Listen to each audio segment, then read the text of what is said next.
اب آج کا میرا موضوع ہے شہادت علی رضی اللہ تعالیٰ عنہ۔ اصل میں حضرت علی رضی اللہ تعالیٰ عنہ کی شہادت بھی اسی الفتنۃ الکبریٰ کا تسلسل ہے، وہ جو عبداللہ ابن سبا کا پیدا کردہ عظیم ترین فتنہ تھا، اسی کا ایک نتیجہ حضرت علی کی شہادت بھی ہے، لیکن وہ بات ذرا تفصیل سے سمجھنی ہوگی۔ اور اس کے لیے میں ممنون احسان ہوں، حال ہی میں ایک کتاب چھپی ہے، ڈاکٹر سید رضوان علی ندوی، وہ محقق ہیں تاریخ کے، انہوں نے بڑی تاریخی تحقیق کے بعد جو باتیں بیان کی ہیں وہ میں آپ کے سامنے رکھ رہا ہوں۔ عرب میں جنوب مغرب کی کونے میں جہاں یہ یمن بھی آباد ہے، اس کے اوپر نجران ہے، اسی علاقے میں یمامہ کا علاقہ کہلاتا ہے۔ یہاں ایک قبیلہ آباد تھا، بنو تمیم۔ یہ جو لوگ تھے بڑے کرخت مزاج، جنگجو، اکھڑ، ضدی، اور جس بات کو ایک دفعہ مان لے اس پر اڑ جانے والے اور مر مٹنے والے۔ یہیں سے فتنہ پہلا اٹھا تھا، سب سے بڑا جو نئے جھوٹے نبی کھڑے ہوئے تھے ان میں سب سے بڑا تو مسیلمہ کذاب تھا، یہی تو علاقہ تھا۔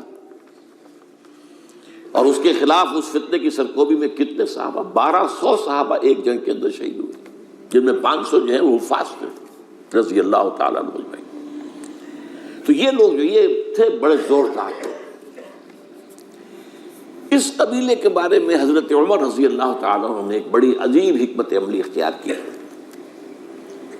ان کو وہاں سے اکھاڑ کر اور ایران کی سرحدوں پر آباد کر دیا، اب جہاں پر جہاد ہو رہا تھا، تاکہ ان کے اندر جو یہ جنگجوئی ہے یہ اب اس مقصد کے لیے استعمال ہو، اب وہ دارالاسلام کی توسیع کے مقصد کے لیے استعمال ہو، اور وہ ہوئی۔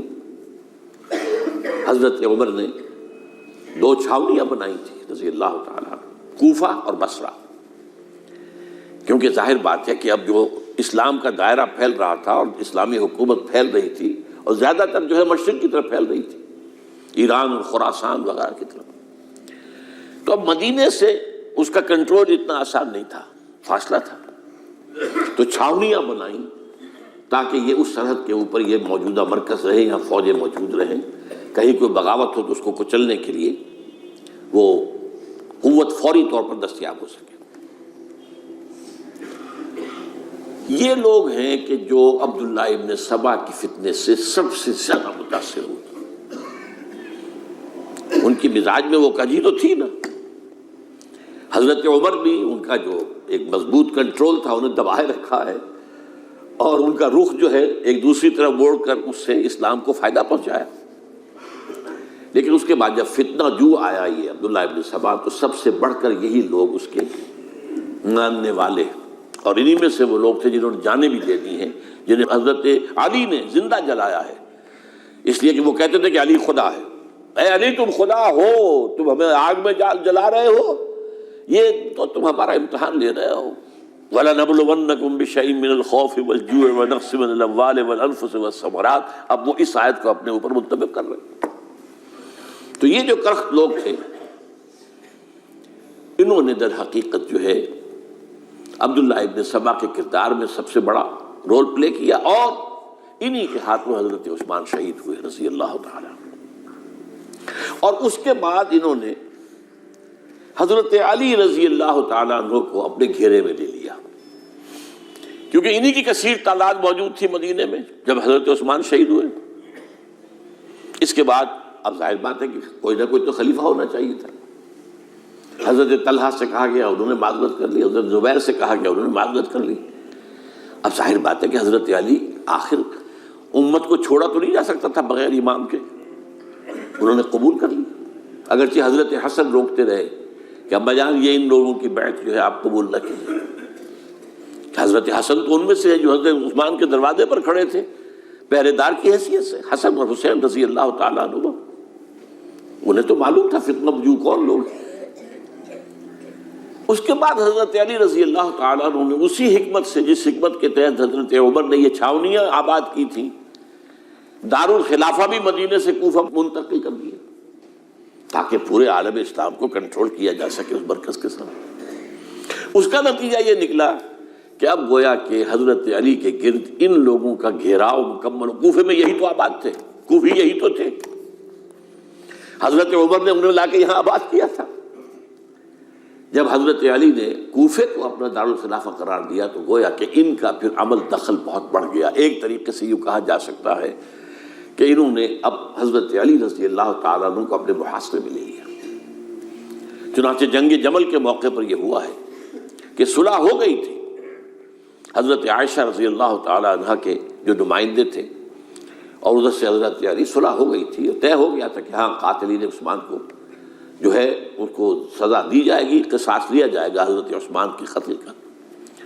لیکن ان لوگوں نے 10,000 آدمی کھڑے ہو گئے کوفے کے اندر، ہم سب قاتل ہیں عثمان کے، لوگ قصاص ان سے اگر لے سکتے ہو۔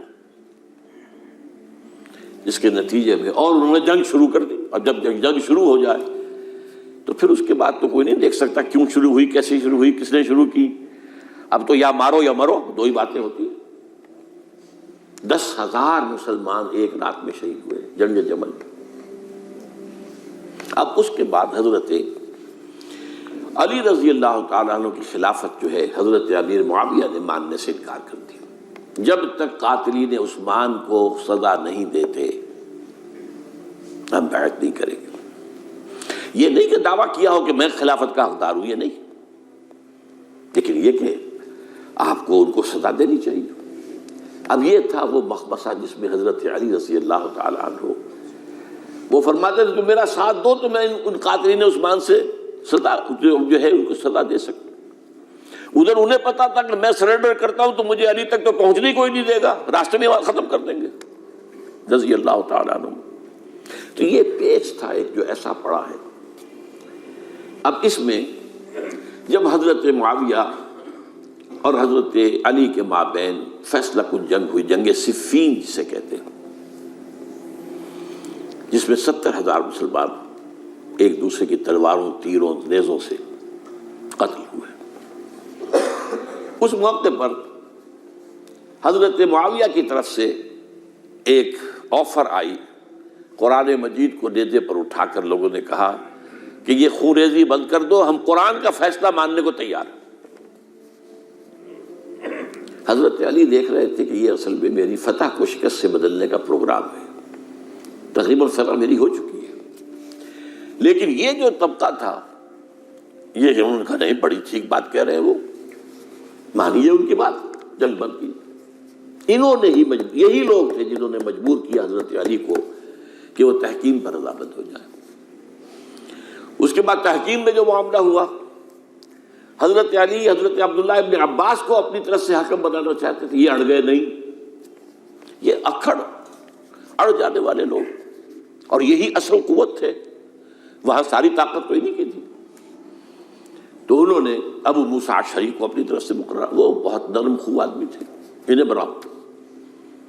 بہرحال جو بھی بات طے ہوئی، اب تاریخ کی روایتوں میں اختلاف ہو سکتا ہے، کہا یہ جاتا ہے کہ طے تو یہ ہوا تھا حکمین کے مابین، ادھر سے ابو موسیٰ اشعری، ادھر سے عمرو بن العاص رضی اللہ تعالی عنہما، کہ آپ اپنے جو کلائنٹ ہیں حضرت علی آپ انہیں معزول کر دیجئے، میں معاویہ کو معزول کر دیتا ہوں، پھر جو ہے مسلمان فیصلہ کر لیں کسی اور کی عبادت۔ انہوں نے کھڑے ہو کے کہہ دیا میں علی کو معزول کرتا ہوں، اور عمرو بن العاص نے کہا کہ میں معاویہ کو قائم کرتا ہوں۔ اب یہ ہے روایت، واللہ عالم اس میں کتنا سچ ہے کتنا جھوٹ ہے، میں کوئی مورخ نہیں ہوں، میں کوئی تاریخ کا محقق نہیں ہوں۔ اس کے بعد جو ہے اب یہ لوگ انہوں نے کہا کہ مانیے تحکیم کو، اور جب انہوں نے حضرت علی نے اس تحکیم کے فیصلے کو ماننے سے انکار کیا تو باغی ہو گئے، حضرت علی کو کافر قرار دیا، اور جا کر ایک جگہ پر حرورہ ایک جگہ تھی وہاں پر جا کے جمع ہو گئے، جتھا بندی کی بہت بڑی طاقت پر وہاں کری۔ انہوں نے طے کیا کہ علی بھی کافر ہو گیا، معاویہ بھی کافر ہو گیا، عمرو بن العاص بھی کافر ہو گئے، سب کافر ہیں۔ حضرت علی کی طرف سے ایک گئے سفیر ان سے بات کرنے کے لیے، تو انہوں نے کہا تم ہی نے تو کہا تھا کہ تحکیم کو تسلیم کرو، کہ ہاں ہم نے گناہ کیا تھا، کفر کیا تھا، ہم توبہ کی ہم نے۔ اگر علی بھی مان لے کہ میں نے مان کر کفر کیا تھا، اب میں توبہ کرتا ہوں، تو ہم ان کی بات مان لیں گے۔ اب حضرت علی اس طرح کا جھوٹ کیسے بولتے ہیں؟ انہوں نے تو کوئی کفر نہیں کیا تھا۔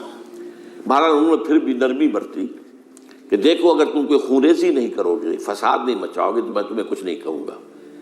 لیکن وہ اپنی ان شرارتوں سے بعد نہیں آئے۔ تو پھر تیسری جو بڑی جنگ ہوئی ہے ان جنگوں میں، جنگ نہروان کہلاتی ہے، حضرت علی کی جنگ خوارج کے ساتھ، جس میں 4000 خارجی جو ہیں وہ قتل ہوئے۔ اور یہ بات اب آپ نوٹ کر لیجئے کہ یہ لوگ جیسا کہ اکھڑ بھی تھے لیکن اپنی بات پر ڈٹ جانے والے تھے، لیکن ساتھ ہی دیندار بھی تھے، نمازی اور روزہ دار بھی تھے۔ یہ اس طرح کے لوگ نہیں تھے کہ جو فاسق اور فاجر ہو، بس یہ مزاج کا ایک ہے، جس بات دل میں بیٹھ گئی اڑ گئے۔ تو یہ اصل میں انہوں نے پھر فیصلہ کیا کہ اور تو ہمارے بس میں اب کچھ نہیں ہے، ان تینوں کو قتل کر دیا جائے، علی کو بھی اور معاویہ کو بھی اور عمرو بن العاص کو بھی۔ تو ایک جگہ ان کی سازش ہوئی، 3 آدمی معین ہو گئے، ایک ہی وقت کا طے فیصلہ ہو گیا، فلاں تاریخ کو فجر کے وقت تم جاؤ، وہ تم کوفے کی جامع مسجد میں، جب علی نماز جماعت کرا رہے ہو خنجر مارو انہیں۔ اور یہ اس کا نام ابن ملجم تھا، خارجی، یہ وہی لوگ بنو تمیم کے لوگ۔ دوسرا جو تھا وہ دمشق میں حضرت معاویہ کو قتل کرنے، شہید کرنے کے لیے پہنچ گیا۔ تیسرا مصر پہنچ گیا حضرت عمرو بن العاص کو۔ اب یہ بات اللہ کی طرف سے ہے، یہ تو اس کی مشیت ہے، اس کا فیصلہ ہے۔ حضرت علی پر وار کارگر ہوا، اب شہید ہو گئے۔ حضرت معاویہ پر وہ وار ذرا اوچھا پڑا، زخمی تو ہوئے لیکن آپ کی جان بچ گئی۔ عمرو بن العاص اس روز مسجد میں کسی معذوری کی وجہ سے، عذر کی وجہ سے فجر میں آ ہی نہیں سکے، لہذا حضرت علی کی شہادت ہو گئی۔ اب یہ ہے اصل پس منظر، کن لوگوں نے کیا شہید، اصل میں وہ سمجھ لینے کی بات ہے۔ یہ خوارج نے شہید کیا، لیکن خوارج کا فتنہ سبائی فتنے ہی کا آف شوٹ ہے، اسی کے ذیل میں ہے، اسی کی ایک شاخ ہے، اسی کا ایک نتیجہ ہے۔ یہ خوارج جو ہے بعد میں بھی ان کی مسلسل جو ہے وہ جنگیں رہی ہیں۔ بہرحال اس صورتحال کو یہ سمجھ لیجئے کہ یہ خلفائے ثلاثہ رضی اللہ تعالی عنہ، حضرت عمر شہید، عثمان شہید، علی شہید۔ عجیب بات ہے کہ تینوں کا نام عین سے شروع ہوتا ہے، عمر عین سے، عثمان عین سے، علی عین سے، تینوں شہید ہوئے ہیں۔ لیکن یہ کہ یہ ہے تاریخی پس منظر۔